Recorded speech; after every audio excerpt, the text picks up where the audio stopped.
Welcome back. Day 2. We're going to take the engine out of this thing. First, we'll prop the doors open and start working on the interior so that we can get to the ECU and also get the shifter and everything apart so we can get the transmission out of there. Most of the interior is actually quite easy. It's all just kind of clips. You just give her some wiggles and some jiggles and they pop out of there. The ECU's tucked in under the dash. Has two like crazy plugs that have like little arms on them that you have to pop off, and then the plugs come right out. And then right here I'm still working on the harness to get it through the firewall. Those clips were actually quite terrible. Every time I got one clip off and went for the other one, the clip would clip back on, and then I'd have to unclip it again, and then the other one would clip, and I'd have to unclip it again, as you see. But eventually both clips come off. There you go.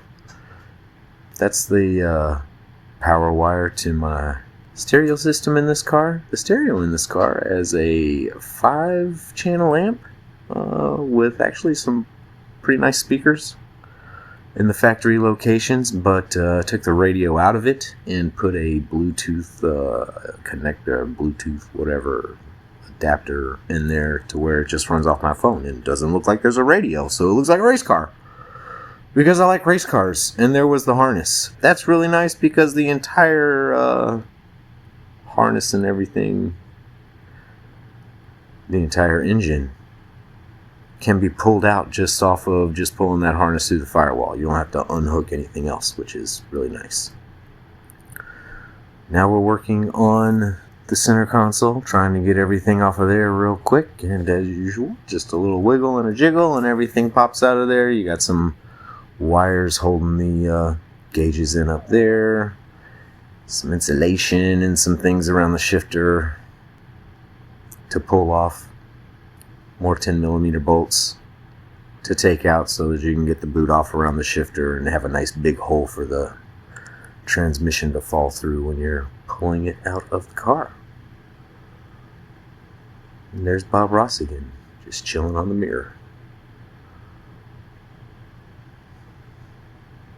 We're done inside, so we're going to close the doors. And then we're going to jack the back of this car up. Now watch the difference from day 1 and day 2, because the back of the car is not 1 inch off the ground. So you can actually jack this thing up with a few pumps instead of 70 million pumps of the jack. There she goes. Just a few pumps and we're up there. And we'll shove the jack stands in there and let it down and start all of the fun underneath of the car. Kind of mentioned it before, but this car has over 200,000 miles on it. I got it with 100,000 miles, drove it for 3 days, blew up the engine, and had to put a new engine in it, which had about 60,000 miles on it. A J-Spec engine, actually, from Japan. And now here it is today with 200,000 some odd miles, ready to be rebuilt. And that's what we're doing. We're rebuilding. Now the exhaust. The exhaust isn't terrible except for 2 bolts, which you'll see here very shortly. But we just start taking things off. Those are the O2 sensors. Just unplugging them and looking at them for some weird reason, even though I'll never use those again. Fun fact, you can take 2 wrenches and stick them together to make one really long wrench to use maximum torque on rusty exhaust bolts. Just like that. Isn't that special? Very useful trick if you didn't know about that trick. That bolt right there, that's one of the terrible ones. You have to do, I had to use all kinds of weird little connector bits and things to angle myself in there just so I didn't have to do it by hand. But it worked, and I got to use my impact, and it took me like a half an hour to do 10 seconds worth of impact. And that's the other side. That bolt was also very terrible. And it did the same thing. Spent a half an hour to try and use an impact on it so I wouldn't have to use my hands.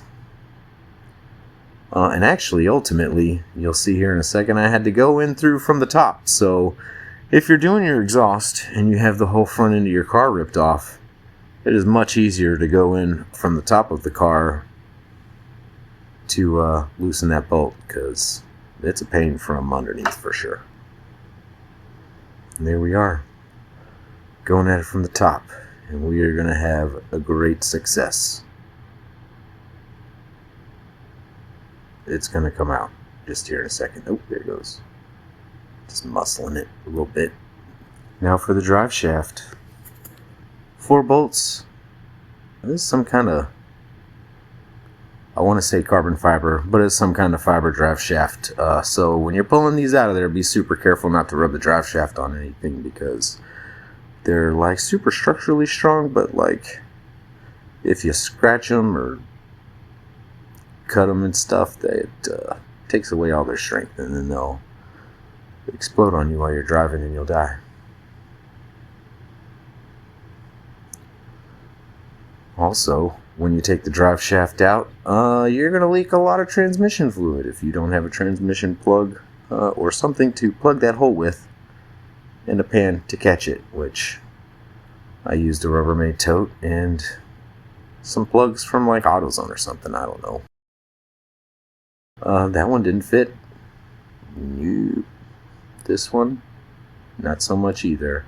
But third time's the charm, and this one's gonna fit. Look at that. Nice and snug. Beautiful. No leaks. Supporting the transmission mount so we can unbolt the transmission. Not super easy, just 4 bolts. Right there. 1, 2, and then 2 on the other side. There you go. 1. Or I guess that's 3. 3. Staring at it. Oh, I didn't get the 4th one, but there's a 4th one. Engine mounts. 1 bolt holding each side on. Actually have Z1 polyurethane engine mounts in this, as well as the transmission mount. They are awesome if you ever want to get engine mounts, and they're height adjustable, I believe, which I don't know why you would need to go higher or lower, but if you need to go higher or lower, you can do it, I think. Engine hoist, getting it ready to hoist an engine.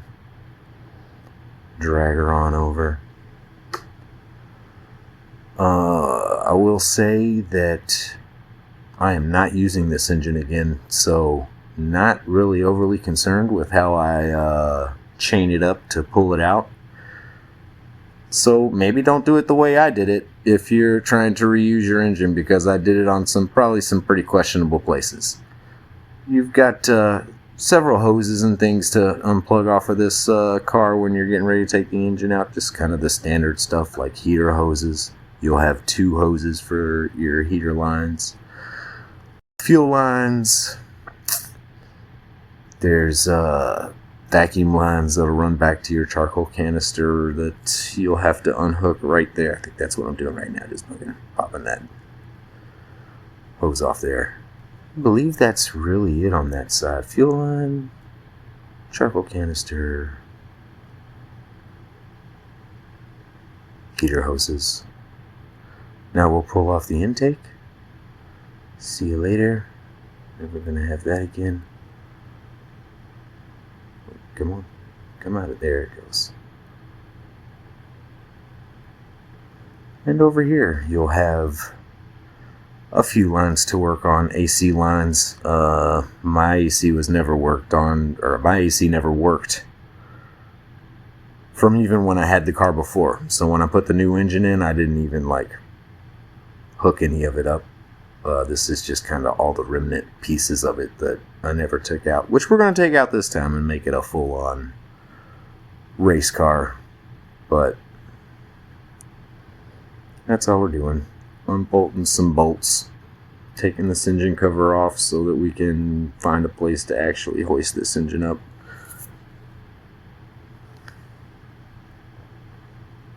There that goes.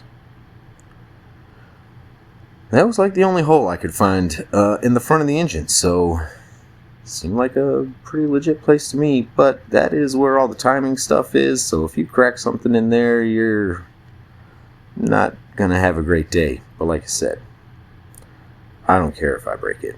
I also just wrapped the chain in the rear around like the intake, so also not a great place to do that. But if you're not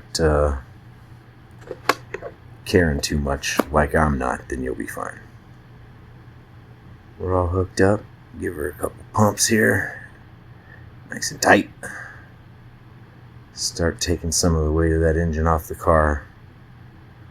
Now is the painstaking process of getting up and down and looking and taking off and readjusting and tilting and all the fun stuff that comes along with pulling an engine out of a car by yourself. But as you can see, you can do it by yourself.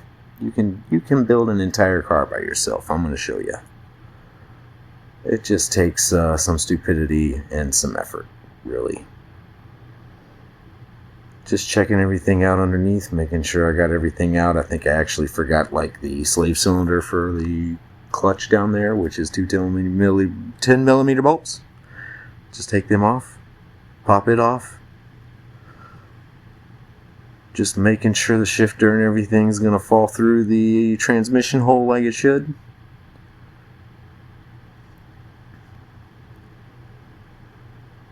More adjusting.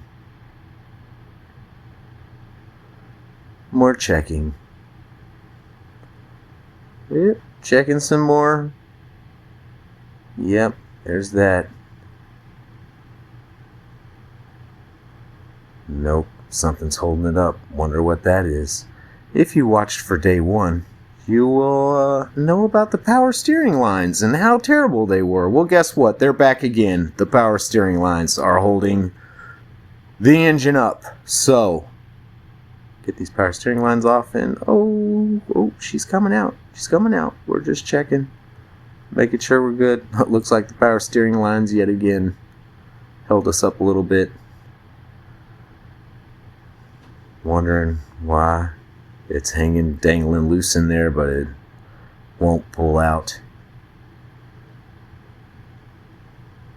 Don't worry, we're gonna get it. We just gotta figure out what's hanging up there. Actually, turns out it was just barely grabbing the power steering rack underneath. But once we jack it up a few times and give her a yank, she pops right out.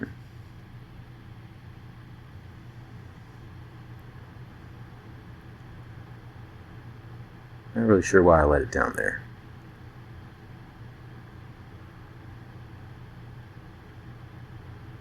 It's coming. It's coming.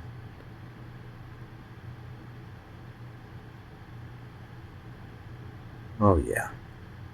That's the ticket. There it goes. It's out.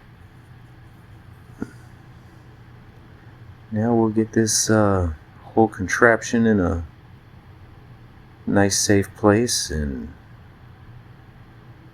move on to other things. But I guess that's easier said than done, because this thing, even on a flat clean floor, was like a pain in the butt to get moved around. But she's moved.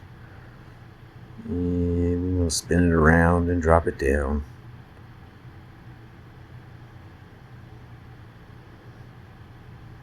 And that's about it. There's the car without an engine.